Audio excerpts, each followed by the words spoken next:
बहुत सालों पहले हिंदुस्तान में एक राजा हुआ करता था।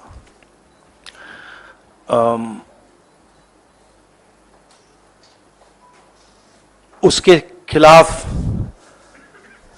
सारे लोग खड़े हो गए थे। पूरी जनता, सारा का सारा ऑपोजिशन उन पर आक्रमण कर रहा था और वो टेफ्लॉन जैसे थे। उन पर जितना भी आक्रमण करो कुछ होता नहीं था।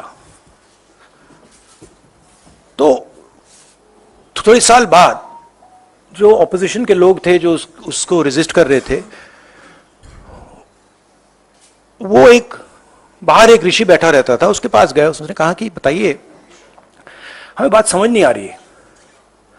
हम इस राजा पर 24 घंटा आक्रमण करते हैं, जनता इसके खिलाफ है, कुछ होता ही नहीं है।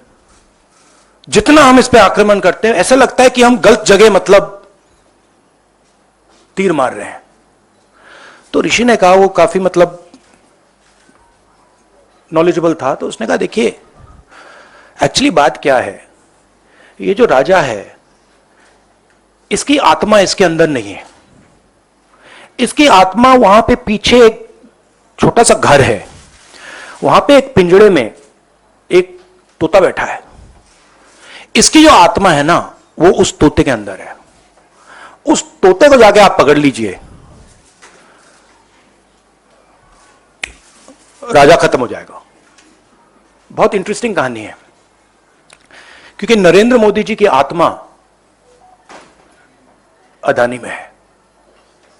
तोता कहीं बैठा है, राजा कहीं बैठा है, और बहुत समय के लिए सारी की सारी ऑपोजिशन राजे पे अटैक कर रही थी। मगर असलियत यह है कि राजा राजा ही नहीं है, पावर किसी और के हाथ में है, अदानी जी के हाथ में है। जैसे ही हम अदानी जी को टच करते हैं, इंटेलिजेंस एजेंसीज, स्नूपिंग, सीबीआई, मैं पहले सोचता था नंबर 1 प्राइम मिनिस्टर,